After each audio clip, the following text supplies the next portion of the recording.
நேயர்களை வணக்கம். ராஜ் நியூஸின் புகார் பெட்டி நிகழ்ச்சிக்கு உங்களை வரவேற்பதில் மிக்க மகிழ்ச்சி. அரசிற்கும் மக்களுக்கும் பாலமாய் திகழக்கூடிய இந்த புகார் பெட்டி நிகழ்ச்சியில் உங்கள் புகார்களை தெரிவிக்க வேண்டும் என்றால் திரையில் தெரிகின்ற எண்ணான 044224131361 என்ற தொலைபேசியினருக்கு தொடர்பு கொண்டு உங்கள் புகார்களை தெரிவிக்கலாம். தொடர்பு கொள்ள இயலவில்லை என்றால் உங்கள் புகார்களை கடிதம் மூலமாகவும் அனுப்பலாம். அனுப்ப வேண்டிய முகவரி புகார் பெட்டி, ராஜ் தொலைக்காட்சி, நம்பர் 32, போயஸ் 2வது தெரு, தேனாம்பேட்டை, சென்னை 6,18,000 என்ற முகவரிக்கு உங்கள் கடிதங்களை அனுப்பலாம். நிகழ்ச்சியின் தொடக்கமாக வந்திருக்கும் சிறப்பு விருந்தினர்களை வரவேற்றிருவோம். சமூகம் சார்ந்த பிரச்சனைக்கு தீர்வு காண வந்திருக்கும் சமூக ஆர்வலரும் மக்கள் வழிகாட்டு இயக்கத்தின் நிறுவனருமான திரு ராஜேஷ் அவர்களை வரவேற்றிருவோம். வணக்கம். வணக்கம். வணக்கம் தோழர். அரசு சார்பாக நிறைய பல்வேறு திட்டங்கள் மக்களுக்கு பயனுள்ள வகையில் நிறைய அறிவிச்சிட்டு வராங்க. அதில் நிறைய பேர் பயணம் அடைகிறாங்க. குறிப்பாக பார்த்தீங்கன்னா ஒரு மாணவி ஐஐடியில் தேர்வாயிருக்காங்க. அவங்களோட கல்வி செலவு அரசை ஏற்கும்னு அறிவிச்சிருக்காங்க. இது ரொம்ப பாராட்டத்தக்க விஷயம். கல்விக்காக நிறைய விஷயங்கள் பண்ணிட்டு இருக்காங்க. அது போலவே வேளாண்காக தனி பட்ஜெட்டை உருவாக்கி பல்வேறு திட்டங்களை கொண்டு வராங்க. ஆனால் அது முறையாக போய் மக்களிடம் சேருதாங்கிறத ஒரு கேள்வி. இது குறித்து நம்ம விரிவாக பார்ப்போம் நம்முடைய சமூக ஆர்வலருடன். வணக்கம் சார், ராஜேஷ் சார். இப்போ டெல்டா மாவட்டங்களை வேளாண் மண்டலங்களாக அறிவிச்சிட்டாங்க. அது மட்டும் இல்லை, மத்திய மாவட்டமாக இருக்கட்டும், மற்ற எல்லா மாவட்டங்களையும் பார்த்தீங்கன்னா நெல் கொள்முதல் நிலையம் நிறையா அமைக்கணும் அப்படிங்கிற கோரிக்கை இருக்குது. சமீபத்தில் அமைச்சிருக்காங்க. ஆனால் அவங்க முறையாக நெல் கொள்முதல் பண்ணுறதில்ல அப்படிங்கிற குற்றச்சாட்டு நிறையா வருது. மழைக்காலில் பார்த்தீங்கன்னா மழை பெஞ்சு அது முளைக்கவே ஆரம்பிச்சிருது. இது குறித்து அதிகாரிகள் ரொம்ப மெத்தனை போக்காக இருக்காங்க. உங்களுடைய கருத்தை சொல்லுங்கள் சார். அருமையாக துவங்கி வச்சுருக்கீங்க. மெத்தனை போக்கு இதுதான் ஒரு செய்தியாளருக்கு நெறியாளருக்கு எதுனா லீடுனா அது சொல்லக்கூடிய விஷயங்கள் தான்.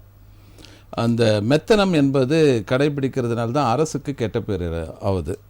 உதாரணத்துக்கு டைரக்ட் பர்ச்சேஸ் சென்டர் அப்படின்னு சொல்கிறாங்க. அதாவது டிபிசின்னு சொல்லுவாங்க. அதனால் நேரடி நெல் கொள்முதல் நிலையங்கள். அது டிசிபின்னு தான் சொல்கிறாங்க. இந்த நேரடி நெல் கொள்முதல் நிலையங்கள் தமிழ்நாடு நுகர்பொருள் வாணிப கழகம்.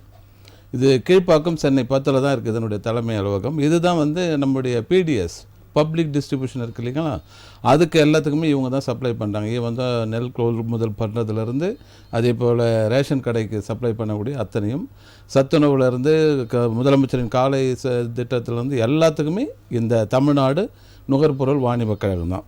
அப்போது இந்த நுகர்பொருள் வாணிப கழகம் 1956 துவங்கப்பட்டது. இந்த நுகர்பொருள் வாணிப கழகத்தினுடைய நோக்கம் இந்த விவசாயிகளாண்ட விளையக்கூடிய அந்த நெல்லானது டைரெக்டாக விவசாயினது வாங்கி அவங்க அதுக்கான விலை நேரத்தை கொடுத்துடணும். இதில் மீடியேட்டரே கிடையாது. விவசாயி டைரெக்டாக கவர்மெண்ட் அப்படி போகிறப்ப ஒட்டுமொத்த லாபம் அந்த விவசாயிக்கு கிடைக்கின்ற ஒரு நல்ல எண்ணத்தில் கொண்டு வந்தது தான் இந்த டைரக்ட் பர்ச்சேஸ் சென்டர். ஆனால் இன்றைக்கி என்ன வச்சுன்னு கேட்டிங்கன்னா எல்லாத்துலேயும் அரசியல். இந்த அரசியல் உள்ள நுழைஞ்சாவே ஆமை பூந்தாலும் அமீனா பூந்தாலும் இதுவாகிடுன்னு சொல்லுவாங்க ஒரு கிராமிய பழமொழி. அது மாதிரி இந்த மீடியேட்டருங்க போல் நுழைஞ்சிடறாங்க. இந்த டிபிசி சென்டருக்கு ஒரு லைசன்ஸ் கொடுக்குறாங்க கவர்மெண்ட்டில், வேளாண்மை துறையில். அதுவே அரசியல் தான். அங்கே இருக்கக்கூடிய வட்ட செயலாளர், மாவட்ட செயலாளர், எம்எல்ஏக்கு வேண்டவர், எம்பிக்கு வேண்டவங்க போது தான் கொடுக்குறாங்க.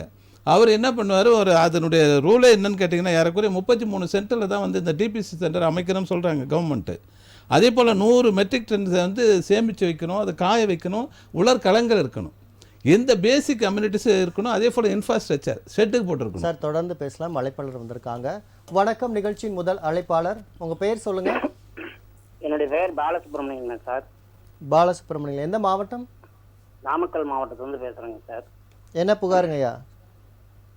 சார் எங்களுக்கு கல்யாணமாகி 23 வருஷம் ஆயிடுச்சுங்க சார். குழந்தை இல்லைன்னு சொல்லி ட்ரீட்மெண்ட்டுக்கு போயிருந்தோம். சரிங்க ஐயா. அப்போ ட்ரீட்மெண்ட்டு பார்த்து 5 வருஷமாக ட்ரீட்மெண்ட்டு பார்த்துட்டு எங்களால் இனிமேல் முடியாது அப்படின்னு சொல்லி அனுப்பி இது பண்ணிட்டாங்க. சரிங்க ஐயா. அதை பற்றி நான் கொஞ்சம் பேசணும், தெளிவாக கொஞ்சம் கேட்கணுங்க. சரிங்க ஐயா, உங்களுடைய புகாருக்கான தீர்வுக்கான வழங்கி நம்ம சமூக ஆர்வலர் வழங்குவா. பாலசுப்ரமணியம், நீங்கள் சென்னையில் இருக்கக்கூடிய அலுவலகம், அதே போல் நம்ம பார் கவுன்சிலில் உங்களுக்கு கடிதங்கள்லாம் கொடுத்துட்டாங்க. அவங்க தவறு செஞ்சது அரசு துறை, அரசு மருத்துவர் தான் தவறு செஞ்சாங்கன்னு உங்களுக்கு ஆதாரங்கள் இருக்குது. அந்த ஆதாரத்தின் அடிப்படையில் தான் நீங்கள் நடவடிக்கை எடுத்து உரிய நிவாரணம் கேட்குறதா கடந்த 3 இது ஒரு 6வது நிகழ்ச்சியில் நீங்கள் வரீங்கன்னு நான் நினைக்கிறேன். ஆமாங்க சார். இது சம்மந்தப்பட்ட நம்ம நிகழ்ச்சிக்கு யாரோ ஒரு வழக்கறிஞராண்ட நீங்கள் பர்டிகுலர்ஸ் கொடுத்ததாகவும் அவர் சுவிட்ச் ஆஃப் பண்ணதாகவும் நீங்கள் பதிவு பண்ணியிருந்தீங்க, உண்மையா? ஆமாங்க சார். அவர் 8 மாதத்துக்கு முன்னாடியே ராஜ் டிவியில் அவங்க தான் ஜாயின் பண்ணி விட்டாங்க. இவர் இவர் மணி கங்காதரன் சார். சரிங்க. அவர் என்ன செஞ்சாருன்னா, நான் வக்கீல் நோட்டீஸ் அனுப்பிடுறேன்னு சொல்லிட்டு 2 மாசமா எந்த இதுவுமே இல்லாம பேசாம விட்டாருங்க. அதுக்கப்புறம் போன் பண்ணா போன் பிளாக் லிஸ்ட்ல இருந்துச்சு. சரி. அப்புறம் நான் டைரக்டாவே சென்னைக்கே ராஜ் டிவி ஆபீஸுக்கே வந்தேன். சரி சார் உங்களுடைய புகாரை மட்டும் சொல்லுங்க சார். அவங்களுக்கு நீங்க கடந்த முறை கால் பண்ணியிருந்தப்பே அந்த வழக்கறிஞரை இது குறித்து விரிவான விளக்கம் உங்களுக்கு கொடுத்திருந்தாரு. நீங்க இப்ப என்ன உங்களுக்கு கோரிக்கைங்கிறத மட்டும் சொல்லுங்க. அவரு எந்த விளக்கமும் கொடுக்கலைங்க. இன்னொரு விஷயம் என்னன்னா, மெடிக்கல் கவுன்சில்ல இருந்து எல்லா ஆதாரபூர்வமும் அவர்கிட்ட கொடுத்துருக்குறாங்க. அந்த காப்பி இல்ல பாலசுப்ரமணியம், நீங்க இல்ல வழக்கறிஞர்கிட்ட கொடுத்த அந்த காப்பி உங்களாண்டு இருக்கா? இருக்குங்க. ஒன்றும் இல்லை. நீங்கள் தயவு செய்து என்ன பண்ணுங்க, நம்ம ராஜ் டிவி புகார் பெட்டிக்கு அதை ஒரு கொரியர்லேயே இல்லை ஒரு பதிவு தபாலே அனுப்பிடுங்க. சரியா? சரிங்க சார். அனுப்பிடுங்க. அதை நானே வாங்கி பர்சனலாக எடுத்து அது என்னவே உங்களுக்கு அந்த மெடிக்கல் கவுன்சிலேருந்து டைரக்ட் ஆஃப் நம்ம மெடிக்கல் இதிலேருந்து உங்களுக்கு நடவடிக்கை எடுக்கிறதுக்கு ஏற்பாடு பண்ணலாம். சரியா? சரிங்க சார். இப்போ 2வது மாதம் ஐயா, உங்களுடைய புகார் என்னென்னங்கிறத நீங்கள் கடிதம் மூலியமா அனுப்புங்க. ராஜேஷ் சாரே உங்களுக்கு அதுக்கு என்ன தீர்வுங்கிறத வழங்குவார். சரிங்களா? யாரை பார்க்கணும், எங்கே முறையிடணுங்கிறது குறித்து அவர் விரிவாக சொல்லுவார்.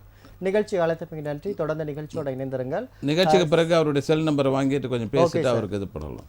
மன உளைச்சல் ஏற்படக்கூடாதுன்றதுக்காக தான். இல்லை, இது குறித்து ஒரு கடந்த முறையே அவர் நிகழ்ச்சியை கால் பண்ணியிருந்தார். அப்போ மணிகங்காதரன் அவர்களே இருந்தார். அவங்க அது குறித்து விரிவான விளக்கமும் கொடுத்துட்டாரு. ஆனால் திரும்பி அவருடைய புகார் நிறைவேறலைங்கிறதுனால அரசு துறைக்கு அது முறையாக போகலை அப்படின்றது தான். அதை நம்ம பேப்பர் அனுப்பினார்னா கண்டிப்பாக இது பண்ணிக்கலாம். தொடர்ந்து சொல்லுங்க சார். அதான் இந்த டிபிசி இது மாதிரி இந்த சென்டரில் இவ்வளோ பேர் இந்த இன்ஃப்ராஸ்ட்ரக்சர் அடிப்படை வசதிகளோடு தான் அது செயல்படணும் அப்படின்ற மாதிரி கவர்மெண்ட் கொடுத்துருக்காங்க நாம்ஸில். ஆனால் என்ன பண்ணுறாங்க, அங்கே இருக்கக்கூடிய ஆளுங்கட்சியை சேர்ந்த பிரமுகர்கள் லைசன்ஸ் எடுத்துகிட்டு அவங்க ஏரியாவில் அவங்க வீட்டாண்ட அவங்க சௌகரியமாக வச்சுக்கிறாங்க. அவங்களுக்கு வேண்டப்பட்ட விவசாயிகளாண்ட மட்டும் போய் நெல்லை எடுக்கிறது. அது எந்த வகையில் சார் சரியா இருக்கும்? அது தவறு தானே. அதாவது அந்த பார்ஷியாலிட்டி அரசு எல்லாருமே பயன்பெறணுங்கிற வகையில் ஒரு திட்டத்தை உருவாக்கி அதை செயல்படுத்தணுங்கிறாங்க.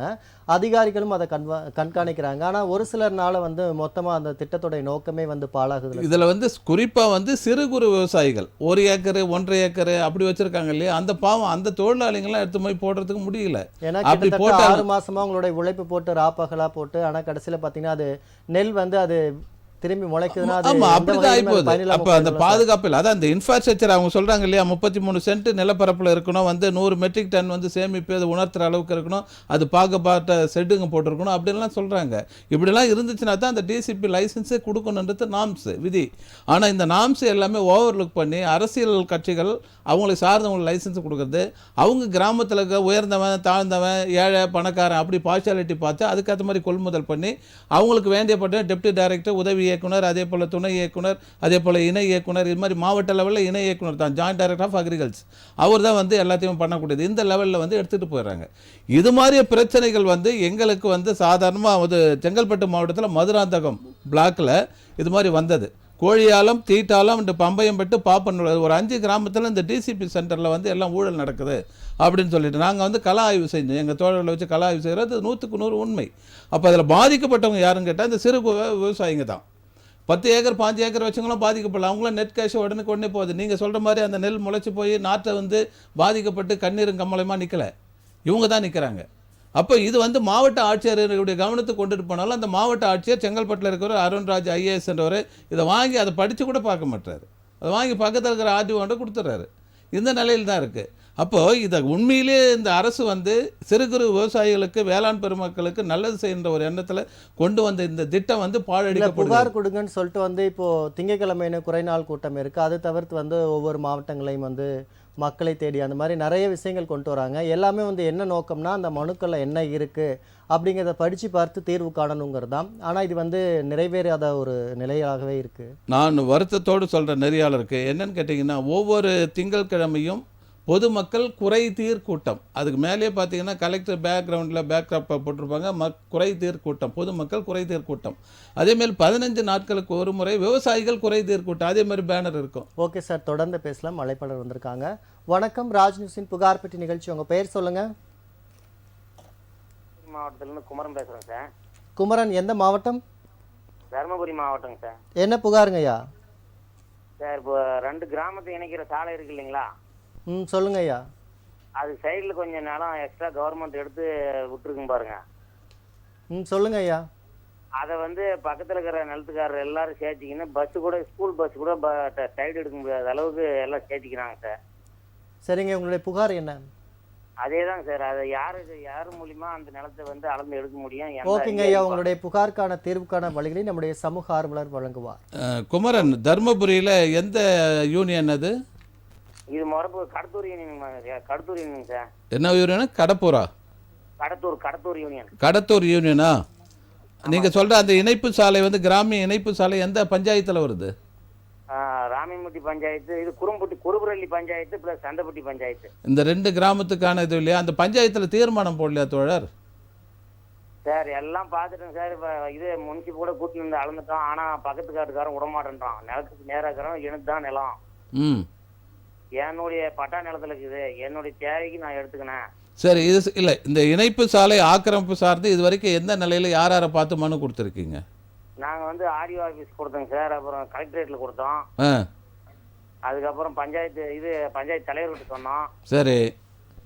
அவர் முன்சிப்பு கூட்டிட்டு வந்து அளந்தாரு. அளந்துட்டு கல் நட்டு விட்டு போனார். கல் நட்டு போன கல்லை பிடிங்கி கட்டிட்டு மறுபடியும் அவனை ஏறு ஓட்டாங்க. சரி, இப்போ நீங்கள் சொன்னீங்க இல்லைங்களா, ஆர்டிஓ வருவாய் கோட்ட ஆட்சியர் கொடுத்தோம், மாவட்ட ஆட்சியர் கொடுத்தேன்னு சொல்லிட்டு அவங்க கொடுத்த மனுவுக்கு என்ன பதில் கொடுத்தாங்க எழுத்து மூலமா? அவங்க எதுவுமே கண்டுக்கலைங்க சார். அது என்னன்னு கூட நம்ம மனுவே என்னன்னு கூட பார்க்கல.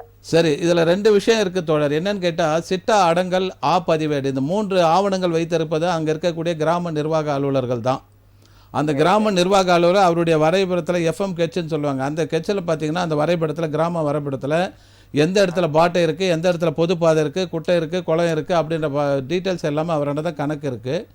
அதனால் நீங்கள் வருவாய் கோட்டாட்சியரை நேரில் போய் பார்க்கணும். அவராண்ட வந்து சொன்னீங்கன்னா அவங்க வந்து வருவாய் கோட்டாட்சியர் அலுவலகத்தில் ஆர்டிஓ கோர்ட்டே இருக்குது, அந்த கோர்ட்டில் வழக்காக பதிவு பண்ணி சம்மந்தப்பட்ட அந்த ஆக்கிரம் பண்ணியிருக்கார் பாருங்கள், அவருக்கும் சம்மன் சர்வ் பண்ணி, இப்போ இந்த விஓ மணியக்காரங்க எல்லாமே ஆர்ஐக்கெலாம் சம்மன் சர்வ் பண்ணி விசாரணை பண்ணுவாங்க. அப்போ உண்மையான ரெக்கார்டுங்களில் பார்க்குறப்ப வந்து அந்த 2 கிராமிய சாலை இணைப்பு சாலை ஆக்கிரமிப்புக்குள்ளே இருந்தால் கண்டிப்பாக வந்து காவல்துறை அனுமதியோடு அது வந்து ஆக்கிரமிப்பு அகற்றுவாங்க. இதுதான் வந்து முறையான தேர்வு. அப்போ நம்ம ஆடியோ ஆஃபீஸ் போகணும். ஆமாம், வருவாய் கோட்டாட்சியர் அலுவலகத்தில் கொடுங்க, இல்லைன்னா வர திங்கட்கிழமை கலெக்டர் ஆஃபீஸில் கொடுத்துட்டு அதனுடைய நகல் வந்து ஒன்று அங்கே கொடுங்க. முடிஞ்சால் நீங்கள் அனுப்பக்கூடிய மனுவினுடைய நகலை வந்து புகார் பெட்டிக்கும் ஒரு காப்பி அனுப்பிவிடுங்க. நாங்களாம் தொடர் நடவடிக்கை மேற்கொள்கிறோம். ஓகே, நன்றிங்க சார். நன்றி ஐயா. நிகழ்ச்சி காலத்துக்கு நன்றிங்க ஐயா. தொடர்ந்து நிகழ்ச்சியோட இணைந்திருங்கள் சார். நீங்கள் சொன்னீங்க விவசாயிகள் குறைதீர் கூட்டம் நடைபெறுது அப்படின்னு சொல்லியிருந்தீங்க. அதில் பார்த்தீங்கன்னா நம்ம நிகழ்ச்சிக்கு வந்து ஒரு அழைப்பாளர் கால் பண்ணி சொல்லியிருந்தார். என்னென்னா, குறைதீர் கூட்டம் நடைபெறுகிறது, ஆனால் வந்து ஆல்ரெடி ஒரு 4 பேரை மட்டும் பேச வச்சுட்டு அதோட நிறைவு பெற்றதுன்னு சொல்லிடுறாங்க. இது எந்த வகையில் நியாயம் அப்படிங்கிற மாதிரி ஒரு குற்றச்சாட்டும் எழுந்தது. அது குறித்தும் சொல்லுங்கள். 100க்கு 100 உண்மை. காரணம் என்னென்னு கேட்டிங்கன்னா, அங்கே வந்து அரசாங்கத்தையும் ஆட்சியாளர்களையும் ஏன் எதற்கு எப்படின்னு யாருமே கேள்வி கேட்க அனுமதிக்குவதில்லை. இப்போ பட்டவர்த்தனமாக தெரியும், முன்னாள் முதலமைச்சர் டாக்டர் கலைஞருக்கு வந்து பேனா சிலை வைக்கிறதுக்காக எதிர்ப்பு தெரிவித்து கருத்து கணிப்பு கூட்டம்னு சொல்லிட்டு ஒன்று நடத்துனாங்க அரசாங்கத்தில். அந்த கருத்து கணிப்பு கூட்டத்தில் அவங்களே செட்டப் பண்ணி ஆளை வச்சுருக்காங்க. அவங்க மட்டும்தான் கருத்துக்களை சொல்லணும். உண்மை உள்ளார்ந்தபடியே பாதிக்கப்பட்ட என்னை போல சாமானியர்கள் வந்து குரல் கொடுத்து அவங்க குரல் வழி நெரிக்கப்படுகிறது. இது பட்டவர்த்தனமாக தெரிஞ்ச விஷயம். அதே போல் தான் இது. அந்த கிராமிய கூட்டத்தில் வந்து இந்த மாவட்ட லெவலில் இருக்கக்கூடிய அலுவலர்கள் தலைமையில் நடக்கும். அந்த கூட்டத்தில் வந்து அவங்களுக்கு வேண்டப்பட்டவங்க, ஆளுங்கட்சி வேண்டப்பட்டவங்க சொல்கிற கருத்துக்கள் மட்டும் பதிவு பண்ணிக்கிறது. பாதிக்கப்பட்ட விவசாயிகள் வந்து பதிவு பண்ணுறது கிடையாது. இதை தான் நம்ம வந்து இது நாகப்பட்டினத்துலேருந்து தமிழ்ச்செல்வன் தோழர் அடிக்கடி பதிவு பண்ணுவார். ஏன்னா அவரெல்லாம் பாதிக்கப்பட்டிருக்காங்க. வாரம் அவர் போகிறாரு. அவர் வந்து அந்த பகுதியில் இருக்கக்கூடிய குறைகளை வந்து ஒவ்வொன்றும் கண்ணும் கருத்துமாக எடுத்து அரசாங்கத்துக்கு கொண்டு போய் இந்த மாதிரி கூட்டங்களை சொல்கிறப்ப வந்து பாதிக்கப்படுறாங்க. அப்போ இந்த அரசாங்கம் வந்து கேள்வி கேட்கறதுக்கு பதில் சொல்கிறதுக்கு திராணியற்ற நிலையில் நிர்வாக திறனற்று சுணக்கங்காற்றுகிற அலுவலர்களை வைத்து கொண்டு இருந்தால் இந்த அரசாங்கம் தானே கெட்ட பேர். ஆமாம் சார். அப்போ இதை வந்து ஆய்வுக்கு உட்படுத்தணும் இல்லையா? அந்த மாவட்ட ஆட்சியர் என்ன தூங்கிட்டு இருக்காரா? ஒரு மாவட்டத்தில் சென்னை நீங்களாக மற்ற 37 மாவட்டங்களில் இந்த பிரச்சனை இருக்கு இல்லையா? அப்போ இந்த பிரச்சனைக்கு தீர்வு காணப்படலைன்னு சொன்னால் அப்போ எப்போ தீர்வு காணப்படும்? நீங்கள் என்ன தான் திட்டம் போடுங்க, மக்களோடு முதல்வர்னு போடுங்க, மக்களோடு மாவட்ட ஆட்சியர்னு போடுங்க. மாவட்ட ஆட்சியர் ஒரு மாதத்துக்கு ஒரு கிராமத்தில் போய் தங்கணுன்ற ஒரு விதி இருக்குது. அவர் எதுக்கு தங்குறாரு? அவர் அங்கே போய் அங்கே இருக்கக்கூடிய ட்ராவலர்ஸ் பங்களாவில் சொகுசாக வந்து ரெஸ்ட் ஹவுஸில் போய் தூங்கிட்டு அன்றைக்கி வர்றாரு. அப்படி இல்லைன்னா அவர் நேர்பை பங்களாலேருந்து காலையில் 4 மணிக்கு வந்துட்டு நாங்கள் இங்கே தான் படுத்துன்னு ஒரு ஷோ காட்டிட்டு மீடியாவுக்கு தீனி போட்டு போயிடுறாரு. இது குறித்து தகவல்கள் எதுவுமே வெளில வரதே இல்லை சார். அதை வெளியே வராது. காரணம்னா என்னை போன்ற சமூக ஆர்வலர்கள் அதை கொண்டுட்டு போனாலும் எங்களுடைய குரல் வலையை நெரிக்கக்கூடிய அளவுக்கு தான் இருக்குது. மிரட்டல்கள் இருக்கிறது. காவல்துறையில் மிரட்டல், நீங்கள் என்ன அவங்க இது மாதிரிலாம் பண்ணிட்டு இருக்கீங்க, அப்புறம் வந்து சந்திக்க வேண்டிய நிலை மோசமாக இருக்கும் அப்படின்லாம் த்ரெட்டன் வரும். அப்போ உள்ளார்ந்தபடி யார்கிட்ட குரல் கொடுக்கறது? பாதிக்கப்பட்ட மக்களுக்கு, சாமானியர்களுக்காக பாதிப்புகளை ஏற்படுறதுக்கு தாயுள்ளத்தோடு நான் வந்து நடவடிக்கை எடுக்கிறேன், இது சாமானியர்களுக்கு அரசுன்னு சொல்கிறார் மாண்புமிகு முதலமைச்சர். உள்ளார்ந்தபடி அவருக்கு அந்த எண்ணம் இருக்குது. சாமானியர்களுக்கான அரசு, இது நலிவுற்றவங்களுக்கு அரசு, விளிம்பு நிலையில் உள்ள மக்களுக்கான அரசுலாம் சொல்கிறாரு. ஆனால் அரசு அலுவலர்கள் செயல்படணும் இல்லையா? மெத்தனை போக்கு தூக்கி பிடிக்கின்ற அரசு அலுவலர்கள் இருக்கும் வரை எந்த திட்டமும் எங்கே இது ஆகும்? எதுக்கு எடுத்தாலும் தோற்றாங்க. அழைப்பாளர் வந்திருக்காங்க. வணக்கம், ராஜ்நியூஸின் புகார் பெட்டி நிகழ்ச்சி. உங்க பேர் சொல்லுங்க. ஐயா வணக்கம். சேலம் மாவட்டம் சின்னசாத்தப்படி கிராமத்திலிருந்து பேசுறேங்க ஐயா. டி ஜெய்சங்கர். சொல்லுங்க ஜெய்சங்கர், என்ன புகார்? ஐயா நம்ம சிறப்பு விருந்தாளர் ராஜேஷ் ஐயாவுக்கு வணக்கம். வணக்கம் தோழர். ஐயா வணக்கம். வணக்கம், சொல்லுங்க ஐயா. சேலம் மாவட்டம் சின்னசாத்தப்படி கிராமத்திலிருந்து அறுதியில் தெருவில் டி ஜெய்சங்கர் நான் பேசுறேங்க ஐயா. சொல்லுங்க ஜெய்சங்கர். ஐயா நான் கலைஞர் மகளிர் தொகைக்காக அப்ளிகேஷன் பண்ணேங்க ஐயா. 3 ட்ரிப் பண்ணிட்டேங்க ஐயா. சரி. என்னுடைய மனைவி வந்து சின்னசாத்தப்படி கிராமத்துல பஞ்சாயத்துல தினக்கூலிக்கு தூய்மை காவலர் பணிக்கு குப்பை வளர்த்து போகுதுங்க ஐயா. சரி. நிரந்தர பணி கிடையாதுங்க ஐயா. சரி. அதே மாதிரி நானுமே எதை கிடைக்கிற வேலைக்குங்க ஐயா, கூலி வேலைக்கு தான் நான் போயிட்டு இருக்கிறேங்க ஐயா. சரி. என்னுடைய மனைவி ஆதார் கார்டையும் என்னுடைய ஸ்மார்ட் கார்டையும் எனக்கு நம்ம அப்ளிகேஷன் கொடுத்து போய் ஃபார்ம் பண்ணி பார்த்தா ஏன் எடுபடாத காரணம்னு சொல்லி அந்த ரிப்போர்ட் வருது இல்லைங்க ஐயா. ஆமா. அதுல போய் நம்ம 6 மாசம் நான் அங்கேயே அலைஞ்சு முனிசிப்பு, தாசில்தார், ஆர்டிஓ, மாவட்ட ஆட்சியர் எல்லாத்தையுமே மனு கொடுத்துங்க.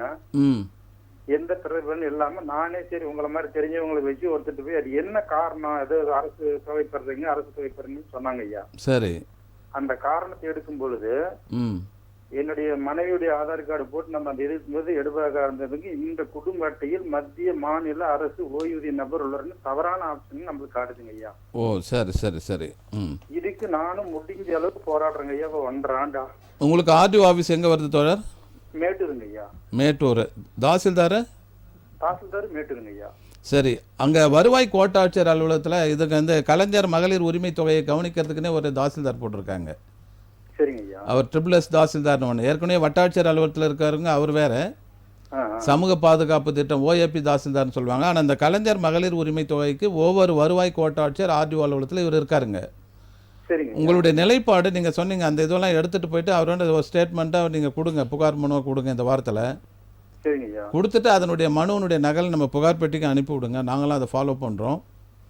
இந்த நிகழ்ச்சி முடிஞ்ச பிறகு உங்களுடைய செல்பேசி நம்பர் வாங்கிட்டு அதனுடைய டீட்டெயில்ஸ் எடுத்துட்டு நானும் பேசுகிறேன் அந்த ஆர்டிஓ SSS தாசில்தார். காரணம் என்னன்னு கேட்டிங்கன்னா, இப்போ வந்து தூய்மை பணியாளராக இருந்தாலும் தூய்மை காவலர் பணியில் இருந்தாலும் கூட அவங்களுக்கு வந்து அரசாங்கத்தினுடைய இப்போ பொங்கல் போனஸ் இருக்கு இல்லைங்களா, அந்த பொங்கல் போனஸ் எல்லாம் கிடைச்சிச்சுன்னா அவங்கள வந்து அரசு ஊழியர் கணக்கில் தான் எடுத்துக்குவாங்க. இல்லைங்க ஐயா, அவங்க தினக்கூலி போறாங்க ஐயா. அவங்க எந்த போனஸ் எதுங்க ஐயா, கூலிக்கு போனா வேலைங்க சம்பளம். ஓ, அவங்க வந்து மாத சம்பளத்தில் பணி அமர்த்தப்படலையா? ஆமாங்க ஐயா. அதுவும் கான்ட்ராக்ட் எது AEPS சொல்லிட்டு ஒரு பிரைவேட் கான்ட்ராக்ட்ல. ஓ சரி. வேலைக்கு போனா 150 ரூபா ஒண்ணு ஐயா. மாசம் 5000 ரூபாய் சம்பளங்க. அடியில் இல்லைங்க ஐயா. DF BF அரியர் எதுவுமே பிடிக்கிறது கிடையாது. ஓ சரி சரி சரி சரி சரி. எந்த இதனால நானும் ரொம்ப முயற்சி பண்றேன் ஐயா. உங்ககிட்ட பேசலாம்னு உங்க நம்பரை என்னால கான்டாக்ட் பண்ண முடியும். சரி ஜெய்சங்கர், ஒன்றும் பிரச்சனை இல்லை. நான் நிகழ்ச்சி முடிஞ்ச பிறகு உங்கள் நம்பருக்கு கான்டாக்ட் பண்ணுறேன். அது டீட்டெயிலாக பேசி நம்ம அடுத்த கட்ட நகர்வுக்கு போகலாம். சரியா? ரொம்ப நன்றிங்க. நன்றி நன்றி நன்றி. ஓகேங்க ஐயா, நிகழ்ச்சிக்கு அழைத்தமைக்கு நன்றி. தொடர்ந்து நிகழ்ச்சியோட இணைந்திருங்கள். நம்ம நிறைய விஷயங்கள் பார்த்துட்டு இருக்கோம். இப்போ வந்து விவசாயிகள் வந்து நெல்மணிகள் வந்து கரெக்டாக கொள்முதல் பண்ணலை அப்படிங்கிற விஷயம் பார்த்துருந்தோம். அதுக்கப்புறம் பார்த்தீங்கன்னா அரசு நிறைய மானியங்கள் கொடுத்துட்டு தான் இருக்காங்க விவசாயத்திற்காக. ஆனால் பார்த்தீங்கன்னா நிறைய நீர்நிலைகள் வந்து முறையாக தூர்வாராமல் இருக்கிறதுனால வந்து அங்கே விவசாயம் செய்ய முடியாத சூழல் நிறைய இடத்துல இருக்குது. ராஜேஷ் சார், நம்ம இதுக்கு முன்னாடி நிறைய விஷயங்கள் பார்த்துருந்தோம். இப்போது முக்கியமான விஷயம் என்னென்னு பார்த்தீங்கன்னா நிறைய இடத்துல வந்து நீர்வழி பாதைகளை வந்து கால்வாய்களை வந்து சுத்திகரி பண்ணுறாங்க. அப்படிங்கிறதுனால நிறைய இடத்துல என்ன பண்ணுறாங்கன்னு பார்த்தீங்கன்னா அந்த புல்லெல்லாம் அகற்றிட்டு தரையில் வந்து காங்கிரீட் போட ஆரம்பிக்கிறாங்க. அப்படிங்கிறப்ப பார்த்தீங்கன்னா தண்ணீர் வந்து நிலத்துக்கு கீழே போகாமல் இருக்கும், அது ஃபுல்லாக போகணும், அதாவது மற்ற பகுதிகளுக்கு போகணுங்கிற ஒரு காரணத்துக்காக அது போடுறாங்க. இதன் மூலயமா நிலத்தடி நீர் பாதிக்கும் இல்லைங்க ஐயா? கண்டிப்பாக பாதிக்கும். காரணம்னு கேட்டால் அது மாதிரி அது பேசிக் இன்ஃப்ராஸ்ட்ரக்சரே தப்பு. அது பேசிக் அடிப்படை சித்தாந்தமே அது ஆப்போசிட்டாக இருக்குது. எப்பயுமே நிலம் வந்து ஒரு நீர்நிலை காவா போகுதுன்னு சொன்னால் பாசன கால்வாய் இப்போ பெரும்பாலும் அந்த பாசன கால்வாயில் வந்து ஏன் நம்ம வந்து அதை புல்லெல்லாம் அப்புறப்படுத்தி வந்து இது போடுறோன்னா தடுப்பு சோறு கட்டுறேன்னு சொன்னால் தண்ணி ஸ்ப்ரெட் அவுட் ஆகக்கூடாதுன்னு. ஆனால் உள்ளே வந்து தண்ணியை வலிக்கிறதுக்கு நீங்கள் காங்கிரீட் போட்டிங்கன்னா தண்ணியினுடைய இதுவும் இருக்காது, எல்லாமே இது பாதிக்க ஏற்படும். அது மட்டும் இல்லை, அதில் வந்து பாசை படிந்து நாளடைவில் வந்து அது வேறு மாதிரியான இதுக்குள்ளே போயிடும். இதுக்கு வந்து என்னென்னா பொதுப்பணித்துறையிலே வந்து ஒரு டிபார்ட்மெண்ட் தனியாக இருக்காங்க, நீர்வள பாதுகாப்புத்துறை, நீர்வள ஆதாரத்துறைன்னு. இந்த நீர்வள ஆதாரத்துறையினுடைய வேலை வந்து அங்கே இருக்கக்கூடிய பொதுப்பணித்துறைக்கு சொந்தமான ஏரி, பாசன கால்வாய்கள், நீர்நிலைகள், குறிப்பாக இன்றைக்கி பாருங்கள் சென்னையில் வந்து சென்னையை சுற்றி போகக்கூட ஒரு 13 நீர்வழி தடங்கள் இருக்குது. அதில் பெருசாக வந்து கூவம், பக்கிங்ஹாம் கேனல் அண்டு வந்து அடையாறு ஆறு. ஓகே சார், தொடர்ந்து பேசலாம் சார். நம்ம புகார்பெட் நிகழ்ச்சியில் மற்றொரு சிறப்பு விருந்தினர் இணைஞ்சிருக்காங்க. சட்டம் சார்ந்த பிரச்சனைக்கு தீர்வு காணுவதற்கும் சட்ட ஆலோசகர் திரு சீனிவாசன் அவர்களை வரவேற்றிடுவோம். வணக்கம் சார். சீனியர் கவுன்சில் வணக்கம் சீனிவாசன் ராஜ்மிஸ்ரீ. அவர்களுக்கு வணக்கம். புகார்பெட் நிகழ்ச்சி, உங்க பேர் சொல்லுங்க.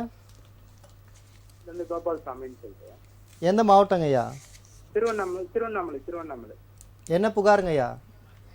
சார், இது லேண்ட் வந்து சர்வே பண்றதுக்காக பணம் கட்டணும். சரிங்க ஐயா.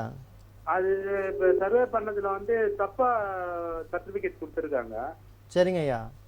அது அப்பீலுக்கு யாரை போய் சார் கான்டாக்ட் பண்ணணும்?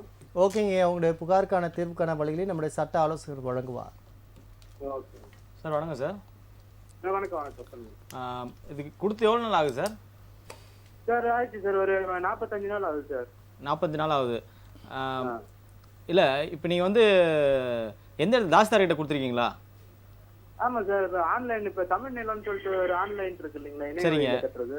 சரிங்க, கொடுத்துருக்கீங்க. அது மூலியமா அப்ளை பண்ணேன். அல்ல, அது ஏதாவது ரிஜெக்ட் ஏதாவது பண்ணியிருக்காங்களா சார்? என்ன காரணம் சொல்லி ரிஜெக்ட் பண்ணியிருக்காங்கன்னு கேட்குறேன்.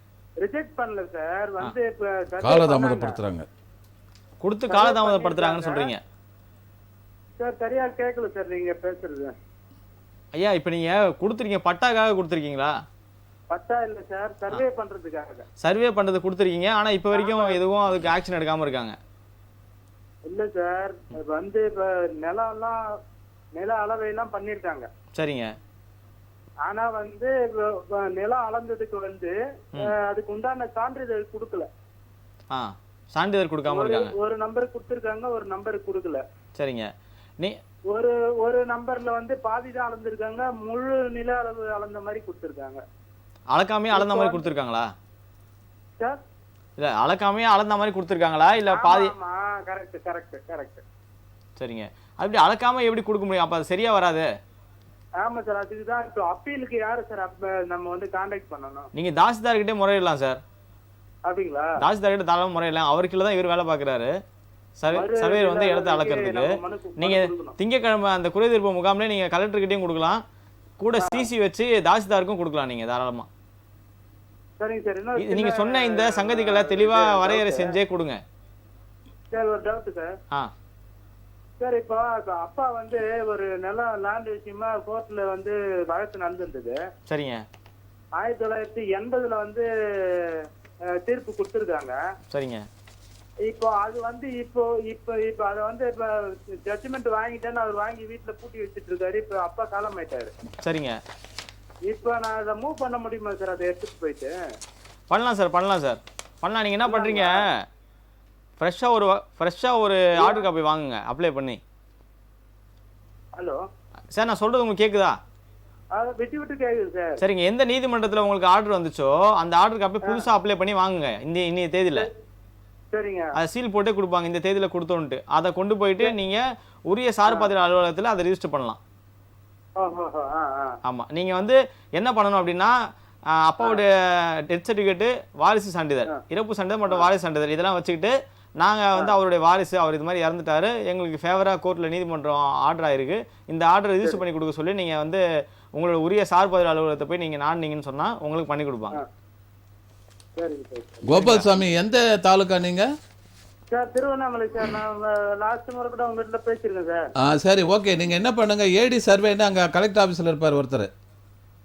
சார், ஏடி சர்வே கிட்ட மனு கொடுத்ததுக்கு அப்புறம் தான் அளக்கவே வந்தாங்க சார். அதான் ஏடி சர்வே தான் உங்களுக்கு அந்த சர்டிஃபிகேட்டுக்கு வந்து ரெஃபர் பண்ணணும். ஏடி சர்வே போய் பாருங்க. இப்ப இருக்கிற ஒரு நல்ல மனுஷன் திருவண்ணாமலையில. சரிங்க சார். அதே மாதிரி சார், இப்போ அந்த இது வீட்டு குடியிருப்பு பகுதியில வந்து அந்த பற்ற இருக்கிறதுன்னு சொல்லிட்டு கோர்ட்ல கேஸ் போட்டு ஜட்ஜ்மெண்ட் வாங்கணும் சார். நம்ம வழக்கறிஞர் சொல்லுங்க சார். சொல்லுங்க. என்ன சொல்றீங்க? லாஸ்ட் பீரியட் கூட நீங்க இதுல வந்துட்டு நீங்க சீஃப் செக்ரட்டரிக்கும் சிறப்பு அதிகாரிக்கும் அனுப்ப சொல்லியிருந்தீங்க. சரி, சொல்லுங்க. அது அனுப்பி விட்டோம் சார். ஆனா அதை பத்தி இன்னும் நடவடிக்கையே எடுக்கல சார். இன்னும் அது நீதிமன்ற தாவான்னு சொன்னால் அது என்ன ஜட்ஜ்மெண்ட் வந்துருச்சா உங்களுக்கு? ஆமா ஆமா ஆமா ஆமா ரிட் பெட்டிஷன் போட்டு வாங்கினது. அந்த டைரக்ஷன் வாங்கிட்டு அதுக்கு இவரு ஆர்டிஓக்கு கொடுத்தீங்களா நீங்கள்? வருவாய் கோட்டாட்சியருக்கு எல்லாம் ஆர்டிஓ கொடுக்கல சார், கலெக்டர் கொடுத்துருக்கேன், முனிசிபல் ஆஃபீஸ் கொடுத்துருக்கேன்.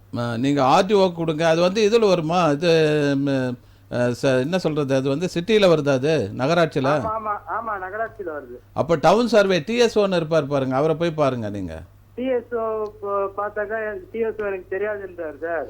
ஏன் அவருக்கு அப்போ அப்படி தட்டி கழிக்க முடியாதுங்க. நகர நில அளவை என்பது அவர் கையில் தான் இருக்குது. நகர நில அளவை இருக்கிறதுனால தான் அவர் டவுன் சர்வேன்னு சொல்கிறாங்க, டிஎஸ்ன்னு சொல்கிறாங்க. சரியா? அதனால் அவர் செயல்படுத்தலைன்னு சொன்னால் நீங்கள் அங்கே இருக்கக்கூடிய எக்ஸிக்யூட்டிவ் இஓக்கு ஒரு கம்ப்ளைண்ட் கொடுங்க, இல்லை நகராட்சி ஆணையாளருக்கு ஒரு புகார் கொடுங்க. பண்ணுங்க ஐயா. இன்னொரு விஷயம் பண்ணலாம். இப்போ உயர்நீதிமன்றத்துடைய ஆர்டரே அவங்க வந்து அவமதிக்கிறாங்கன்னு சொன்னால் நீங்கள் நீதிமன்ற அவமதிப்பு வழக்கம் நீங்கள் அவங்க மேலே தொடுக்கலாம். சார் அதான் இப்போ சார் சொன்னது கேட்டு முடிச்சுட்டு நேற்று சென்னை போயிருந்தேன் சார் வக்கீல் பார்க்கறதுக்கு. சரிங்க. கண்டெம்ட் போடுறதுக்காக. கண்டெம்ட் தான் நீங்கள் போடணும், அப்போ தான் உடனடியாக நடவடிக்கை எடுப்பாங்க. சரிங்க சார். சரி, நன்றி. சீனிவாசன் சார், நீதிமன்றங்களுக்கு உண்டான அதிகார வரம்பு குறித்து விரிவாக சொல்லுங்கள் சார். அதாவது வந்து பொதுவாக வந்து நம்ம நினைப்போம், இப்போ நம்ம வந்து மேஜிஸ்ட்ரேட் கோர்ட்டுக்கு என்ன அதிகாரம் இருக்குது, எதனால் மேஜிஸ்ட்ரேட் போடுவோம், ஏன்னா இது வந்து கேஸ்லாம் ரிட் பெட்டிஷன் நம்ம ஃபைல் பண்ணுறோம், அது ஏன் நம்ம உயர்நீதிமன்றத்தில் ஃபைல் பண்ணுறோம் போது அதிகார வரம்புன்றது பார்த்திங்கன்னா 2-3 வகையில் பிரிக்கப்படுது. ஒன்று வந்து எல்லைகள். இப்போ நம்ம சொல்லுவோம், நம்ம திருவண்ணாமலையில் இருக்கிற ஒரு ப்ராப்பர்ட்டிக்கு பிரச்சனைன்னும் போது திருவண்ணாமலையில் இருக்கிற நீதிமன்றங்களுக்கு தான் நம்ம நாட முடியும். நம்ம வந்து அதை வந்து கொண்டு வந்து காஞ்சிபுரத்துலையோ இல்லை அதர் டிஸ்ட்ரிக்ட்லையும் பண்ண முடியாது. ஸோ இந்த மாதிரி அதிகார எல்லை வரம்பு அப்படின்னும்போது அது தனியாக வரும். அது என்னன்னா அந்த தண்டனை கொடுக்குற அதிகாரம் இருக்குல்ல நீதிமன்றத்துக்குன்ட்டு, ஒரு தண்டனைக்கு வந்து 10 வருடம் கொடுக்கலாம், 5 வருடம் கொடுக்கலாம், இல்லை வந்து ஆயுள் தண்டனை கொடுக்கலாம், தூக்கு தண்டனை கொடுக்கலாம். இந்த மாதிரி தண்டனைகள் படியும் அது வந்து அதிகாரமானது மாறுபடுகிறது. இன்னொன்று பெக்குனரி ஜூரிஸ்டிக்ஷன் நம்ம சொல்லுவோம். அது என்னென்னா வந்து பார்த்திங்கன்னா பண அதிகாரம். ஒரு நீதிமன்றம் வந்து 10 லட்சத்துக்கு குறைவான அளவு உள்ளதை மட்டும் தான் விசாரிக்கிறதுக்கு அதால் முடியும். 10 லட்சத்துக்கு மேலேன்னு சொன்னால் அது வந்து மாவட்ட நீதிமன்றத்துக்கு போயாகணும். ஸோ இந்த மாதிரியான விஷயங்களும் இதில் இருக்கிறது. இது இல்லாமல் நான் சொன்ன இப்போ சென்னை உயர்நீதிமன்றம் எடுத்துக்கிட்டிங்கன்னா வந்து பார்த்திங்கன்னா இதில் வந்து மதுரை அப்புறம் வந்து சென்னை உயர்நீதிமன்றம் 2 கிளைகள். ஸோ இதுலேயுமே வந்து எல்லைகள் வந்து பார்த்திங்கன்னா இப்போ நீங்கள் சேலம், திண்டிவனம், சென்னை இதெல்லாம் எடுத்துக்கிட்டிங்கன்னா நம்ம சென்னை உயர்நீதிமன்றத்தில் வரும். அந்த பக்கம் தூத்துக்குடி இல்லை மதுரைக்கு அந்த பக்கம் போனால் இதெல்லாம் இருக்க திருச்சி, பெரம்பலூர் இதெல்லாமே உங்களுக்கு சென்னையில் தான் வரும். அந்த மாதிரி 2ஆக பிரிச்சிருக்காங்க.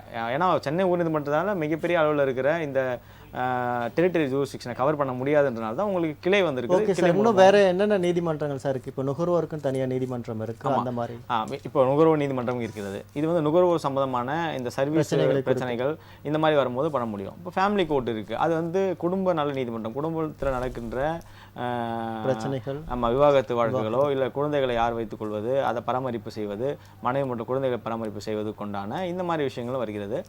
இதுக்கு அடுத்தபடியாக பார்த்தோம்னா நம்ம வந்து ரெரா மாதிரியான ரியல் எஸ்டேட் ரெகுலேஷன் ஆக்ட்னு சொல்லக்கூடிய வெறும் ரியல் எஸ்டேட்டுக்காக உண்டான பிரச்சனைகளை மட்டுமே தீர்ப்பதற்கான ஒரு நீதிமன்றமாக இருக்கிறது. ஸோ இந்த மாதிரி வந்து இது வந்து ஒரு அந்தந்த தனித்தனியாக ஒரு பிரச்சனைக்கும் ஏற்ற மாதிரியான நீதிமன்றங்கள் இருக்கிறது. தொடர்ந்து பேசலாம் சார். அழைப்பாளர் வந்திருக்காங்க. வணக்கம், ராஜ் நியூஸின் புகார்பெட் நிகழ்ச்சி. உங்கள் பேர் சொல்லுங்க. ஆர் பாண்டியன். ஆர் பாண்டியன், எந்த மாவட்டம்? ஹலோ, எந்த மாவட்டங்க ஐயா? திருவள்ளூர் மாவட்டமா? என்ன புகாருங்க ஐயா? அதாவது வந்து 2018 ரிட்டையர் ஆயிட்டுங்க. சரிங்க ஐயா. நான் ரிட்டையர் ஆகிறப்போ அசிஸ்டன்ட் ரிட்டையர் ஆனாங்க. சரிங்க ஐயா. ரிட்டையர் ஆகிறப்போ அசிஸ்டன்ட் ஆயிட்டுருங்க. எனக்கு சார்ஜஸ் பெண்டிங் பேர் இஷ்யூ பண்ணிட்டாங்க. என்னங்க ஐயா புரியல, கொஞ்சம் தெளிவாக சொல்லுங்க, பொறுமையா. எந்த துறையில் வேலை இல்லை எந்த துறையில் வேலை செஞ்சு ஓய்வு பெற்றீங்க? Local fund audit department. உள்ளூர் தணிக்கை. உள்ளாட்சி தணிக்கை. உள்ளாட்சி தணிக்கை. நந்தனம். நந்தனம் கரெக்ட் கேட்டுங்க. அதாவது வந்து நான் உதவி இயக்குனர் வந்து அசிஸ்டன்ட் டைரக்டரா இருந்து ரிட்டையர் ஆனீங்களா? ஆமாங்க. சரி, எந்த வருஷத்துல? 2012. 2018ங்க. 31/5/2018. சரி, பண பயன் மட்டும் செட்டில்மெண்ட் ஆகலையா? அசிஸ்டன்ட் டைரக்டர் ஆயிடுங்க. இப்போ ஜாயின்ட் டைரக்டர்ல கொடுக்க சொல்லி ஜீரோ இஷ்யூ பண்ணிடுறாங்க. சரி, அதுக்கு நீங்க அப்பீல் போட்டீங்களா? போட்டுங்க. போட்டு ஆர்டர்லாம் கொடுத்து சிஎம் செல்லு கூட கொடுத்தாங்க. எந்த நிலையில உங்களுக்கு பதில் கொடுத்துருக்காங்க எழுத்து மூலத்துல? அதாவது வந்து இப்போ என்னன்னா நடவடிக்கை 3 தடவை கொடுத்தாங்க. இல்லையா, இப்போ உங்களுக்கு உங்கள் துறை சார்ந்த உயர் அளவு மட்டத்தில் வந்து அப்பீல் போனீங்க இல்லையா, உங்களுக்கு என்ன எழுத்து மூலமாக கடைசியாக பதில் கொடுத்துருக்காங்க? நடவடிக்கையில் உள்ளது அப்படின்னு மட்டுங்க. நடவடிக்கை உள்ளன்னு எந்த வருஷத்துல கொடுத்துருக்காங்க அந்த பதில்? அது வந்துங்க ஒரு 3 வருஷமா 2024 வரைக்கும் அப்படியே கொடுத்தாங்க. சரி, அதன் பிறகு இப்ப வந்து இல்லை பணியாளர் நிர்வாக சீர்திருத்த துறைக்கும் நீங்கள் அப்பீல் போனீங்களா? போனங்க அப்பீல்லாம் கொடுத்துருங்க. சரி, பணியாளர் நிர்வாக சீர்திருத்த துறை என்ன சொல்கிறாங்க? அப்பீல் போனங்க, அப்பீல் போயிட்டு கொடுத்துருங்க. சரி பாண்டியன் ஐயா, நிகழ்ச்சி முடிஞ்ச பிறகு உங்கள் நம்பர் வாங்கிட்டு தெளிவாக சொல்கிறோம் நாங்கள் டீட்டெயிலாக. சரியா? நடவடிக்கையில் உள்ளது அப்படின்னு தான். அதான் ஐயா, இந்த நிகழ்ச்சி முடிஞ்சிட்டு உங்கள் நம்பருக்கு நான் கான்டாக்ட் பண்ணி கொஞ்சம் டீட்டெயிலாக பேசிட்டு அடுத்த கட்ட நகர்வு எப்படி செய்யலாம்னு சொல்கிறேன். Okay sir, okay sir. ஓகேங்க ஐயா, நிகழ்ச்சிக்கு அழைத்தமைக்கு நன்றி. தொடர்ந்து நிகழ்ச்சியோட இணைந்திருங்கள்.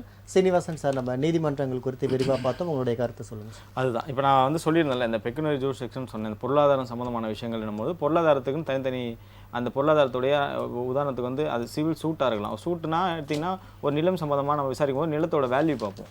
ஸோ அது ஒரு 10 கோடி போகுது 20 கோடி போகுதுன்னா அதுக்கேற்ற மாதிரி நீதிமன்றங்கள் பிரிக்கப்படுகிறது. ஓகே. இப்போ கிரிமினல் வழக்குன்னு பார்த்தீங்கன்னா உங்களுக்கு தண்டனை இப்போ 307 அந்த மாதிரி இருக்கும்போது இல்லை பெட்டி கேஸ் அப்படின்னும் போது ஸோ இதுக்கேற்ற மாதிரி நம்ம வந்து இதை ஒரு சிலலாம் வந்து பார்த்தீங்கன்னா ஸ்டேஷனில் பெயில் கொடுத்துருவாங்க, ஸ்டேஷன் பெயிலே. ஒரு சிலதுக்கு வந்து பார்த்தீங்கன்னா நீங்கள் மேஜிஸ்ட்ரேட் கிட்ட போக முடியாது, டிஸ்ட்ரிக்ட் மாவட்ட நீதிமன்றங்களுக்கு தான் நீங்கள் அணுக முடியும். ஸோ இந்த மாதிரியும் வந்து பிரிவுகள் பிரிச்சிருக்காங்க. ஸோ இதுதான் இந்த அதிகார வரம்புகள். இது இல்லாமல் வந்து பார்த்திங்கன்னா நம்ம சென்ட்ரல் கவர்மெண்ட்டில் கேஸ் நடத்தக்கூடிய கேட் என்று சொல்லக்கூடிய மத்திய அரசாங்கத்தை வேலை பார்க்குறாங்க, அதில் ஏதோ ஒரு தகராறு இப்போ சார் சொன்ன மாதிரி உண்டான பணி சம்மந்தமான தகராறு போது அதுக்கு கேட்டுக்குன்னு ஒரு தனி ஜூரிஸ்டிக்ஷன், அதுக்கு தனி நீதிமன்றம் இருக்கிறது. ஸோ அது வந்து மத்திய துறையுடைய கண்ட்ரோலில் இருக்கக்கூடிய நீதிமன்றங்கள். இப்போ மற்றொரு கேள்வி என்னன்னா, ஒருதலை காதல்ங்கிற பெயரில் வந்து நிறைய கொலைகள் நடக்குது. அதாவது காதல் சொல்லி அவங்க ஒத்துக்கலை அப்படின்னா அவங்கள கொலை பண்ணுறது, இந்த மாதிரி நிறைய குற்றங்கள் அதிகரிச்சுட்டே வருது. அது குறித்து கருத்தை இல்லை, இது இன்றோ நேரத்தில் நடக்கக்கூடிய பிரச்சனை கிடையாது, இது பல வருடங்கள். ஆனால் இப்போ பார்த்தீங்கன்னா பள்ளி மாணவர்கள் அந்த பள்ளி பருவத்தில் இந்த மாதிரி கொலைகள் அதிகமாக நடக்குது. இல்லை, அதற்கான காரணங்கள் என்னை பொறுத்த வரைக்கும் முழுக்க நான் சினிமாவை தான் நான் சொல்லுவேன். சினிமாவும் கையில் இருக்கின்ற சமூக வலைதளங்களும் மற்றும் யூடியூப்பில் சென்சாரே பண்ணக்கூடியாத ஒரு சில விஷயங்களை வந்து குறும்படங்களாக எடுக்கிறாங்க, இல்லை ஷார்ட்ஸாக போடுறாங்கன்னும் போது இதெல்லாம் இல்லை அவங்களுடைய பேசக்கூடிய தவறான வார்த்தைகள் இதெல்லாம் வந்து எளிமையாக வந்து குழந்தைகளுக்கு மனசில் வந்துடுறாங்க. ஸோ அப்போ வந்து அந்த அரும்பு வீசை வரக்கூடிய அந்த 14 ஒரு சில ஆப்கள் வந்து தங்களுடைய திறமையை வெளிப்படுத்தணுங்கிறதுக்காக உருவாக்கப்பட்டது. அது தவறான முறையில் வந்து நிறைய பேர் பயன்படுத்திட்டு இருக்காங்க. ஆனால் இது குறித்து நடவடிக்கை எடுக்காமல் இருக்காங்க, என்ன காரணம்? இல்லை, இது வந்து அரசாங்கம் தான் நம்ம சொல்லணும். இப்போ வந்து சிபிசிஐடி விசாரணைக்கெல்லாம் இதில் கண்டிப்பாக கொண்டு வந்தே ஆகணும். எதனால் இவ்வளோ நாள் இதெல்லாம் வந்து மூடி மறைக்கிறாங்க, இது யாருக்கும் தெரியலையா அப்படின்ட்டு. ஏன்னா நம்ம வந்து ஒரு ரீல்ஸ் பார்த்தாலும் சரி, என்ன பார்த்தாலும் இரவு நேரத்துலையோ மற்ற எல்லா நேரத்திலும் தவறான ஒரு வார்த்தை பயன்படுத்தினாலே வந்து மன உளைச்சலுக்கு ஆளானாங்கன்னு சொல்லி ஒரு கேஸே ஃபைல் பண்ணலாம். அது மூலமா இல்லை, இது என்ன என்ன புரியலன்னா, ஒரு அரசியல்வாதியையோ அல்லது ஒரு சினிமாக்காரர்களையோ நீங்க தவறுதா பேசுறீங்கன்னா அதற்கு வரிஞ்சு கட்டி கொண்டு வருகின்ற சைபர் கிரைம் டிபார்ட்மெண்ட்டு இதுக்கு ஏன் வரமாட்டாங்கன்னு தான் எனக்கு தெரியல. இப்போ வந்து தமிழ் மொழி தான் சிறந்த மொழின்றது நம்ம எல்லாருக்குமே தெரியும். ஸோ அதுலேருந்து தான் மற்ற மொழிகள் வந்ததுன்றதும் எல்லாருக்கும் தெரியும். ஸோ இந்த மொழி பிரச்சனையானது கமலஹாசன் அவர்களுடைய பிரச்சனையில் நம்ம பார்த்தோம். ஸோ அவர் ஒரே ஒரு வார்த்தையில் பேசுறது இவ்வளோ ஒரு பிரச்சனையாக்கும் பொழுது மிகவும் காதலே கேட்க முடியாத கேவலமான எவ்வளோ விஷயங்கள், மனம் பாதிக்கக்கூடிய விஷயங்களை இளைய சமுதாயத்துக்கு தேவையற்ற நிறைய விஷயங்களை நிறைய பேர் பண்ணி சம்பாதிச்சுட்டு இருக்கிறாங்க. இன்ஸ்டாகிராம், யூடியூப்லயும் நம்ம பார்க்குறோம். இதெல்லாம் ஏன் முன்னாடி ஒரு தவறான முன்னுதாரணமா ஆயிராதுங்களா? ஏன்னா எந்த வேலைக்குமே போகாம இது மூலியமாவே சம்பாதிக்க நிறைய பேர் வந்து எடுத்து நிறைய பேர் இந்த மாதிரி பண்ணி நிறைய பேர் தோல்வி ஆகுறாங்க. அது அப்போ அவங்களுக்கு வேலைக்கு போக வேணாம், இந்த மாதிரி நம்ம பண்ணுவோம் அப்படி ஒரு தவறான எண்ணத்தை உருவாக்கும்ல சார்? உண்மைதான். இது வந்து நிறைய நடக்குது. 14, 15, 16 வயசு பசங்களே நிறைய இந்த யூடியூப் முதல்ல ஸ்டார்ட் பண்ணி நல்ல பணம் சம்பாதிக்க ஆரம்பிக்கிறாங்க. இவங்க யாரும் மக்களுக்கான ஒரு நல்ல விஷயங்களோ அது மாதிரி எதுவுமே பண்ணுற யூடியூப் சேனல் கிடையாது. இந்த மாதிரி தவறான வழியில் பேசுறது, தவறாக சித்தரிக்கிறது, அவங்களுடைய அங்கங்களை தவறாக காட்டுறது, இந்த மாதிரி மோசமான நிலைமையில் இருக்கக்கூடிய விஷயங்களை தான் காமிச்சு அதில் தான் பணம் சம்பாதிக்கிறாங்க. இது எல்லாருக்கும் தெரியுது. இப்போ நான் கூட சமீபத்தில் ஒரு 2-3 ஓகே தொடர்ந்து பேசலாம் சார். அழைப்பாளர் வந்திருக்காங்க. வணக்கம், ராஜ் நியூஸின் புகார் பெட்டி. உங்க பேர் சொல்லுங்க. என் பேர் சீனி சார். என்னங்கய்யா? விருதுநகர் மாவட்டம் சீனி சார். சீனு சார், விருதுநகர் மாவட்டம். ஓகேங்க, என்ன புகாருங்கய்யா? சார், எனக்கு வந்து சார் எங்க அம்மாவுக்கு வந்து 4 ஏக்கர் 15 சென்ட் நிலம் இருக்கு சார். சரிங்கய்யா. அது எனக்கும் எங்க அம்மா பேருக்கும் கூட்டு பட்டாவா ஆச்சர் பட்டாவா இருக்கும். சரிங்கய்யா. எங்க அண்ணாச்சி வந்து 59 சென்ட என்னுடைய இளைய சகோதரிகிட்ட வாங்கியிருக்கிறார். 59 ஏக்கர் என்னுடைய இளைய சகோதரிகிட்ட வாங்கியிருக்கிறார். சரிங்கய்யா. மிச்சம் முறை என்னுடைய என் தங்கச்சிமார்கிட்ட நான் வாங்கியிருக்கேன். ஆனா இந்த 59 சென்ட் நிலம் வாங்கினவருக்கு ஃபுல்லாவே பட்டா மாத்தி கொடுத்துட்டாங்க. 4 ஏக்கர் 15 சென்டையும் பட்டா மாத்தி கொடுத்துட்டாங்க. ஓகே, இது குறித்து உங்களுடைய புகாருக்கான விளக்கங்களை நம்முடைய சட்ட ஆலோசகர் வழங்குவார். சார் வணக்கம் சார். பட்டா கேன்சல் பண்ண சொல்லி டிஆர்ஓக்கு ஏதாவது லெட்டர் கொடுத்துருக்கீங்களா? ஆனா ஆமா சார், ஆதி ஓட்ட டிஆர் ஓட்ட கொடுத்துருக்கு சார். டிஆர்ஓ வந்து 6 மாசமா அவரு டேபிள்ல தான் இருந்து பதில் சொல்ல மாட்டேன். 6 மாசமா இருக்கு, இன்னும் பதில் சொல்லல. என்ன சார்? இல்ல 6 மாசமா இருக்கு, ஏதோ விசாரணை கூட கூப்பிடலையா அவங்கள? 6 மாசம் ஆச்சு சார். சரிங்க, நீங்க இன்னும் ஒரு நினைவூட்டல் மனு ஒன்று கொடுங்க. கொடுத்துட்டு சார் அவங்க இல்லைங்க ஐயா, இல்லை நான் முழுசா சொல்லிடுறேன். விசாரணைக்கு கூப்பிட்டாங்க சார். 22 சரிங்க. இல்ல சார், 22/10 விசாரணை வந்துச்சு. சரிங்க, என்னாச்சு விசாரணையில் சொல்லுங்க சார். 22/10 விசாரணை வந்துச்சு சார். சரிங்க ஐயா. 22/10 விசாரணை வந்துச்சு. என் சார்பா வழக்கறிஞர் ஆஜரானார், நானும் வழக்கறிஞர் ஆஜரானோம். சரிங்க. 5/11/2024 வாய்தா போட்டார். 25/11/2024 வாய்தா போட்டார். சரிங்க. அந்த வாய்தாவில் போய் பார்க்கும்போது என்னுடைய பெயர் இடம் தரல. சரிங்க. சம்பந்தமா வந்து எக்ஸ்லர் கிட்ட கேட்ட போது உங்களுக்கும் வியோவுக்கும் சமரசம் ஆயிடுச்சான், அதனால நாங்க வந்து அதை எடுத்து வைக்கல அப்படின்னு சொல்றாங்க. பல மாதமா நானும் போய்கிட்டே இருக்கேன். சரி, சமரசம் ஆயிடுச்சுன்னு சொல்றாரு, அதுக்கு ஏதாவது ஆர்டர் ஏதாவது கொடுத்துருக்காரா உங்களுக்கு? எப்படி சார்? சமரசம் நீங்க விஓவோட சமரசம் ஆயிட்டீங்கன்னு சொல்றாங்களே, அதுக்கு ஏதாவது ஆவணமோ இல்ல அதுக்கு ஆர்டரோ ஏதாவது கொடுத்தாங்களா? எதுவுமே கொடுக்கல சார். கொடுக்காமயே பதில் தான் அந்த எக்ஸ்லர் கிட்ட இந்த பதில தான் சொல்லுது. சரி, அது எழுத்து மூலமா இப்ப அந்த என்கொயரி முடிஞ்சிடுச்சா, க்ளோஸ் ஆயிடுச்சா?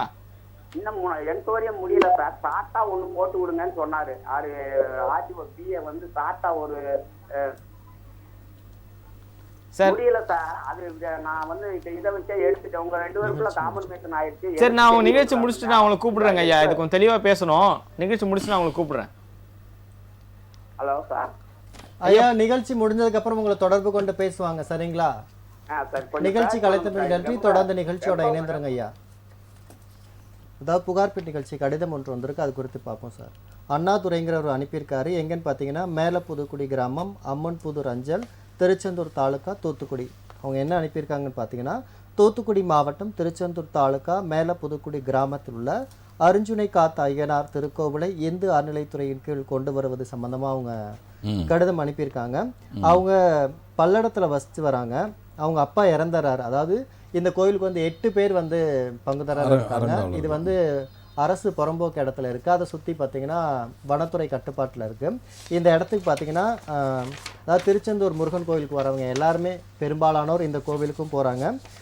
அதாவது கம்பம், சிவகாசி, விருதுநகர், மதுரை, கோவில்பட்டியில் இருக்கவங்களுக்கெல்லாம் குலதெய்வமாகவும் இந்த கோவில் விளங்குது.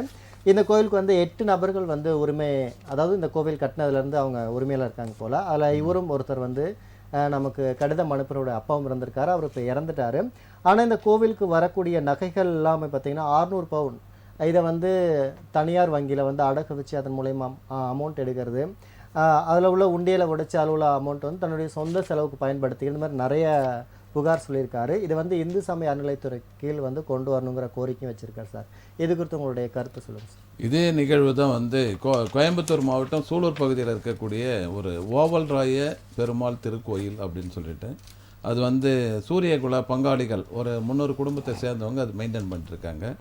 அதில் திடீர்னு வந்து ஆளுங்கட்சியை சேர்ந்த ஒரு பிரமுகர் உள்ளே வந்து அவர் வந்து டேக் ஓவர் பண்ணி அவர் என்ன பண்ணார், இது மாதிரி அந்த சிலை செய்யணும் அப்படின்றதுக்கான பித்தளை அதுபோல் ஐட்டங்கள்லாம் ஸ்பான்சர் வாங்கி அது வந்து ஒரு 15 டன் வந்து சோகா பண்ணிட்டார்.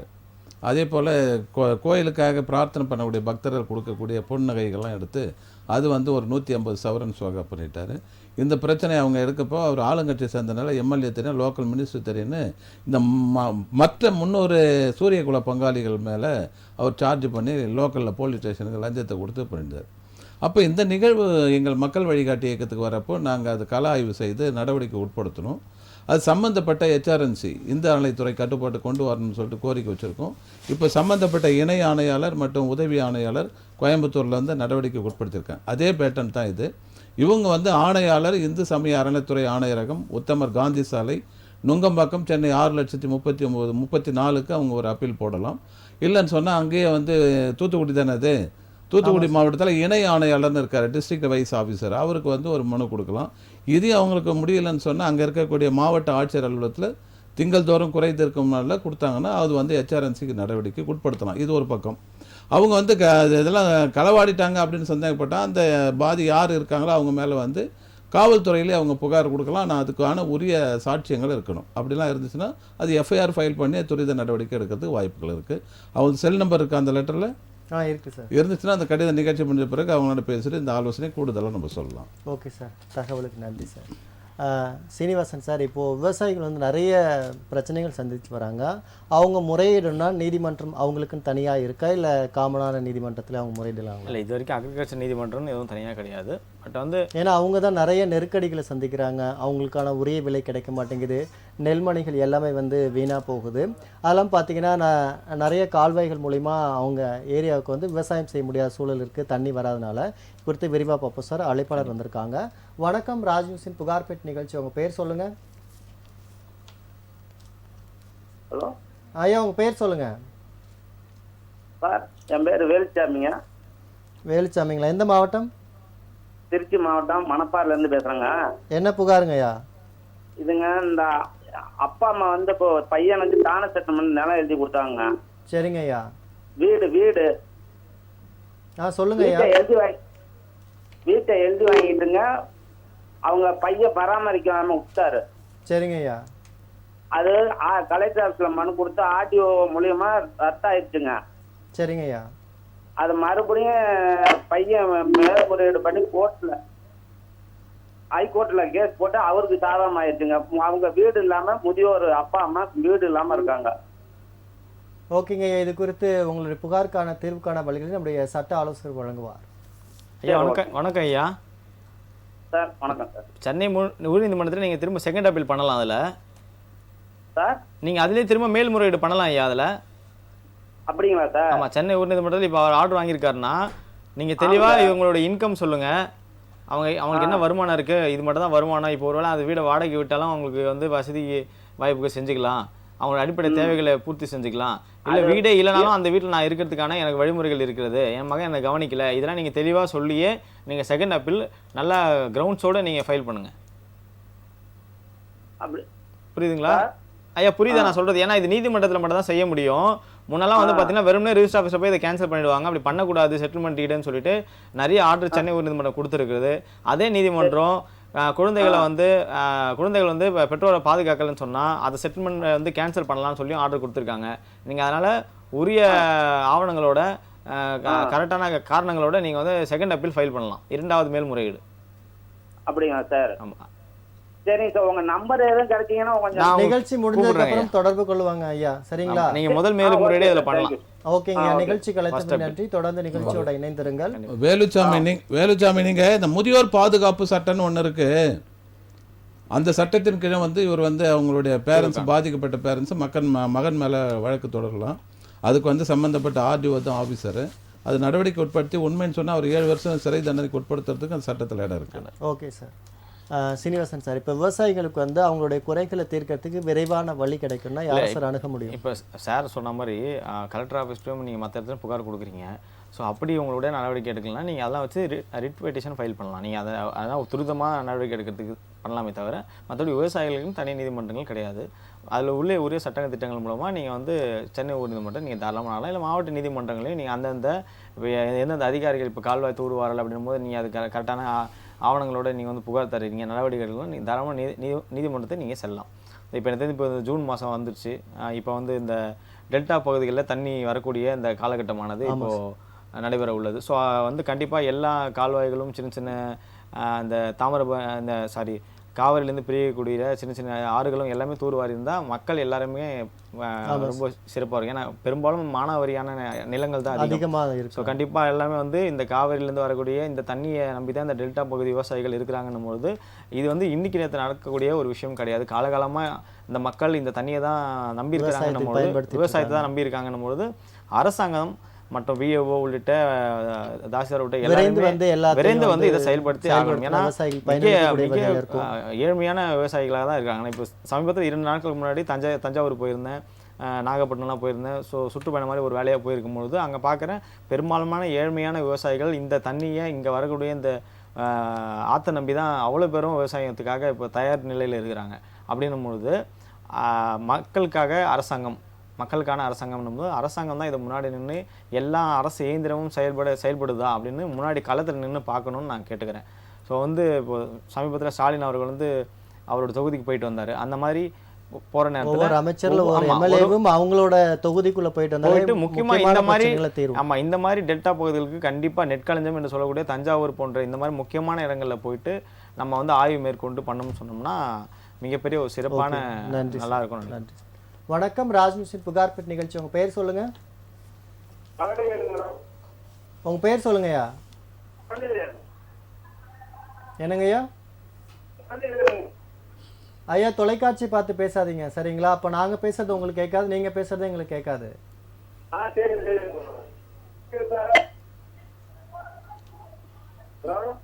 சொல்லுங்க ஐயா.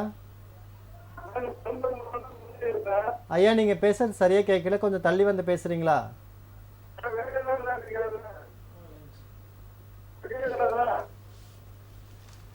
ஐயா, லைன்ல இருக்கீங்களா? சரியா கேட்கல. சரி, ஐயா நீங்க பேசுறது சரியா கேட்கல. டவர் இருக்க இடத்துல பேசுறீங்களா? டிவியை பார்த்து பேசாதீங்க. டிவியை விட்டு கொஞ்சம் தள்ளி வந்து பேசுங்க ஐயா. டவர் இருக்கிற இடத்துல பேசுங்க. நீங்க கேட்கறத நாங்க உள்வாங்க முடியல ஸ்டுடியோவில்.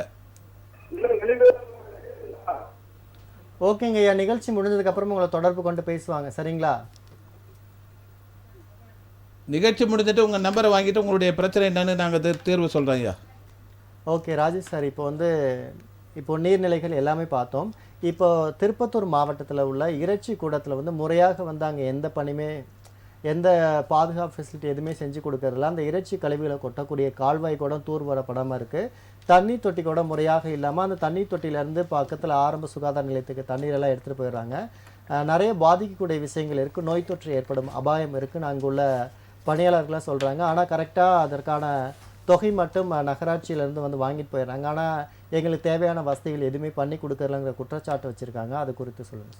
சென்னை உள்பட பெருநகரங்களில் அது மாதிரி இந்த மாடு தொட்டின்னு சொல்லுவாங்க, ஆடு தொட்டி மாடு தொட்டின்னு சொல்லுவாங்க. அது வந்து அங்கே இருக்கக்கூடிய உள்ளாட்சி அமைப்புகள் தான் அதை நிர்வாகம் பண்ணுறாங்க. அதுக்கான தேவையான அங்கே இருக்கக்கூடிய மெடிக்கல் ஆஃபீஸர் அதுக்குன்னு இருக்காங்க. அந்த மெடிக்கல் ஆஃபீஸர் தான் வந்து அந்த வெட்டப்படுகின்ற அந்த கால்நடை வந்து ஆரோக்கியமாக இருக்கா என்னன்றது செக் பண்ணி தான் அது பண்ணணும். சும்மா எடுத்துகிட்டு வந்து வெட்ட முடியாது. அதே போல் வந்து முத்திரைகள் போடுவாங்க. மாநகராட்சி அந்த உள்ளாட்சி நிர்வாகம் அந்த வெட்டக்கூடிய அந்த மாமிசத்தில் முத்திரை போட்டு அதன் பிறகு தான் வெளியே அனுப்புவாங்க மார்க்கெட்டிங்.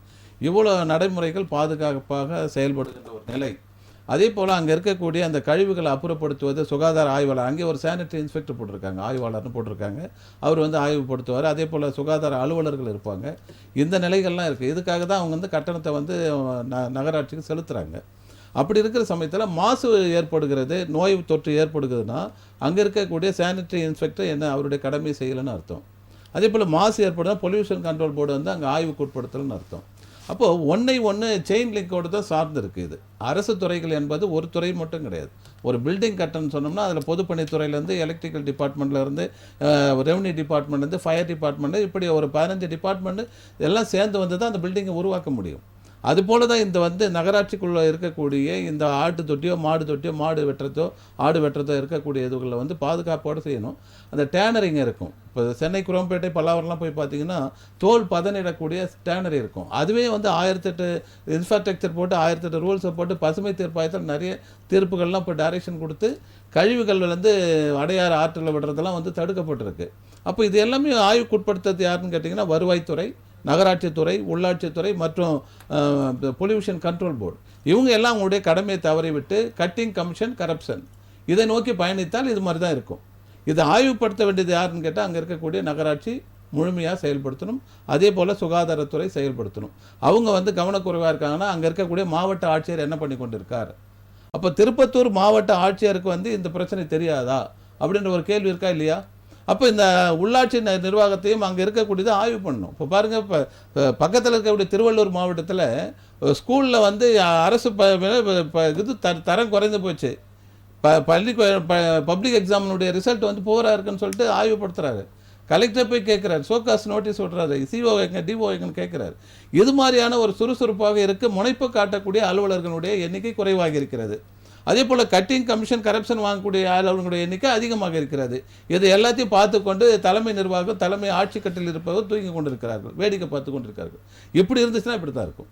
அது வந்து முறையாக வந்து அரசாங்கம் துரிதப்படுத்தணும். இன்றைக்கி வந்து நம்ம மீடியாவில் இதை ஃபோக்கஸ் பண்ணுறோன்னு சொன்னால் இதை கண்ணூருகின்ற அரசு அலுவலர்கள் ஆய்வுக்கு உட்படுத்தணும் அப்படின்னு தான் நம்முடைய தாழ்மையான பண்பான அன்பான வேண்டுகோளாக புகார்பெட்டில் வைக்கிறோம்.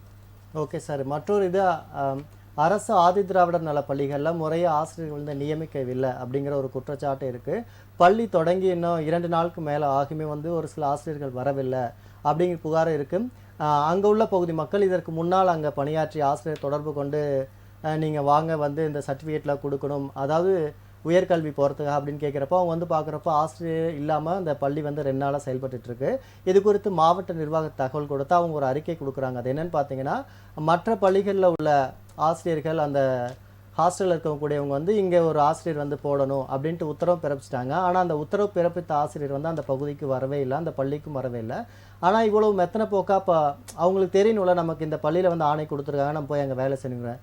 இந்த அதிகமான ஒரு அசால்ட்டாக இருக்கிறதுக்கு காரணம் என்ன? அது மலைவாழ் கிராமங்கள் இருக்குது பெரும்பாலும். இப்போ கொடைக்கானலில் எனக்கு தெரிஞ்ச வந்து ஒரு மலைவாழ் கிராமத்தில் வந்து 5ஆம் வகுப்பு இருக்கக்கூடிய தொடக்கப்பள்ளியில் அங்கே இருக்கக்கூடிய பழங்குடியின மக்கள் வந்து 35 ஸ்டூடெண்ட்ஸ் வந்து போகவே முடியல. அங்கே பாதையே சரியில்லை, தெரு விளக்குகள் இல்லை, லைட் வசதி இல்லாதனாலே அவங்க போக முடியல. அதே போல் வெளியே இருந்த வரக்கூடிய ஆசிரியர் பெருமக்கள் வந்து அங்கே தங்கறதுக்கு வந்து அவங்களுக்கு வசதி கிடையாது. அதே போல் ஒரு காய்கறி வாங்க தந்தால் கூட அவங்க வந்து 10 கிலோமீட்டர் நடந்து வரணும். ஏதாவது ஒரு பூச்சிக்கட்டி கடிச்சிச்சுன்னா கூட ஹாஸ்பிட்டலுக்கு ஒரு 15 கிலோமீட்டர் நடந்து வரணும். போக்குவரத்து வசதி கிடையாது, பஸ் வசதியும் கிடையாது, ஒரு 2 வீலரில் கூட போக முடியாது. இப்படியாக கொண்ட நிலையில் இருக்கக்கூடிய கல்வி நிலையங்கள்லாம் எப்படி இருக்கோ அங்கே இருக்கக்கூடிய நிலையங்கள், அதுவும் குறிப்பாக வந்து ஆதி திராவிடர் மற்றும் பழங்குடியினர் இது எல்லாமே ஹாஸ்டலில் தங்கக்கூடிய இருப்பிட கொஞ்சம் சுருக்கமாக சொல்லிடுங்க சார். அதனால வந்து இது எல்லாம் வந்து அங்கே கவனிக்க வேண்டியது. அதுக்குன்னு தனியாக வந்து ஒவ்வொரு மாவட்டத்திலும் மாவட்ட ஆதி திராவிடர் மற்றும் பழங்குடி நல அலுவலர்னு ஒரு டெப்டி கலெக்டர் இருக்கார், அவர் தான் ஆய்வுக்கு உட்படுத்தணும். அதே போல் வெல்ஃபேர் தாசில்தார் ஆதி திராவிட நலத்துறைக்கு ஒரு வட்டாட்சியர் இருக்கார், அவருடைய கண்ட்ரோலில் தான் இந்த ஸ்கூல்லாம் இருக்குது, அவங்களாம் ஆய்வுக்கு உட்படுத்தணும். மாவட்ட ஆட்சியர் வந்து இது கண்டிப்பாக வந்து 15 நாளுக்கு ஒரு முறை இல்லை மாதத்துக்கு ஒரு முறை போய் அங்கே இன்ஸ்பெக்ஷன் பண்ணி அவங்களுடைய குறையை கேட்கணும். இப்போ கூட எங்களுக்கு இந்த கொடைக்கானல் இந்த பிரச்சனைக்காக நாங்கள் வந்து அடுத்த 10ஆம் தேதிக்கு மேலே நாங்கள் ஆய்வு பண்ணுறதுக்கு எங்களுடைய மக்கள் வழிகாட்டி டீம் போகிறோம். நாங்கள் காரணம் 6 மாதமாக அங்கே அந்த பிள்ளைங்க போகவே இல்லை. இப்போ நீங்கள் சொல்கிற இந்த அகாடமிஸ் துவங்கியாச்சு கல்வி ஆண்டு, இன்னமும் அதே நிலை தான் இருக்குது. தமிழ்நாட்டில் மலை கிராமங்களில் இது கேள்விக்குறியாகவே இருக்கிறது. Okay sir. இது குறித்து சட்ட நடவடிக்கை எடுக்கணும்னா என்ன மாதிரி நடவடிக்கை எடுக்கலாம் சார்? இல்லை, கண்டிப்பாக வந்து உரிய நடவடிக்கை அவங்க மேலே எடுக்கணும். இது கல்வித்துறை அமைச்சரை தான் நம்ம வந்து சொல்ல முடியும். ஏன்னா காலந்தொட்டே வந்து பார்த்திங்கன்னா மாணவர்களுக்கான ஆசிரியர்கள் நியமனம்ன்றது மிக குறைவாக இருக்கிறது. பெரும்பாலும் நான் படிக்கும்போது நானும் அரசாங்க பள்ளிக்கூடம் தான் படித்தேன். எனக்கு வந்து பார்த்திங்கன்னா கெஸ்ட்டு டீச்சர்ஸ் தான் அதிகமாக இருந்தாங்க. அரசாங்கம் ஆசிரியர்கள் மிக குறைவு தான். இன்னுமே அது இருக்குன்னா மிக சோதனையானது. நான் அரசியல்வாதிகள்கிட்ட கேட்குறது என்னன்னா, எங்களுக்கு இலவசங்கள் தேவையில்லை, குப்பனும் சுப்பனும் ஒரே பள்ளிக்கூடத்தில் படிக்கணும், கலெக்டர் புள்ளியும் அரசாங்க பள்ளிக்கூடத்தில் படிக்கணும், சாதாரண ஆட்டோ டிரைவர் பையனும் அங்கே தான் படிக்கணும். ஸோ அப்போ தான் அந்த அரசு பள்ளியானது மிக மேம்படுத்த ஒரு பள்ளியாக இருக்கும். அரசாங்க உத்தியோகத்தில் சேர்றதையோடு நீங்கள் சந்தோஷப்படுறீங்க, அப்போ அரசு பள்ளிக்கூடங்களில் அரசு அதிகாரிகளுடைய பசங்களை சேர்க்கறதுக்கே நீங்கள் வந்து யோசிக்கிறீங்க. வாங்க, அரசாங்கம் தான் உங்களுக்கு கவர்மெண்ட் பணம் கொடுக்குது உங்களுக்கு. அப்போ உங்கள் உங்கள் குழந்தைங்கள நீங்கள் அரசு பள்ளிகளில் சேருங்க. அப்போ தானாக தரம் உயரும், தானாக கலெக்டர் வந்து பார்ப்பாரு. ஏன்னா கலெக்டர் பிள்ளையும் அங்கே தான் படிக்கிறாருன்னும் போது அந்த ஆசிரியர் சட்டையை புடிச்ச கேள்வி கேட்பார், என் பையன் இவ்வளோ மார்க் எடுக்கல அப்படின்ட்டு. ஸோ இதுதான் அரசாங்கம் செஞ்சாகணும். நான் வேண்டிக்கிறேன். உங்களுடைய தகவலுக்கு நன்றி. கண்டிப்பாக நேர்களே, நம்முடைய நிகழ்ச்சிக்கு அழைப்பாளர்களுடைய நிறைய புகார்களை தீர்த்து வச்சிருக்காங்க. நிறைய புகாருக்கு வழிகளையும் சொல்லக்கூடிய நம்மளோட மக்கள் வழிகாட்டி சேர்ந்த ராஜேஷ் சார் அவர்களுக்கு இன்று பிறந்தநாள் அவர் கொண்டாடிட்டு இருக்கார். நம்ம புகார்பேட் நிகழ்ச்சி சார்பாக நம்மளுடைய வாழ்த்துக்களையும் தெரிவித்துக் கொள்ளும். இனிய பிறந்தநாள் நல்வாழ்த்துக்கள். நேயர்களை கிட்டத்தட்ட 1 மணி நேரத்திற்கு மேலாக நம்முடைய அழைப்பாளர்களுடைய புகாருக்கான தேர்வுக்கான வழிகளை வழங்கிய நம்முடைய சட்ட ஆலோசகருக்கும் சமூக ஆர்வலருக்கும் நன்றியை தெரிவித்துக் கொள்வோம். நன்றி. வணக்கம்.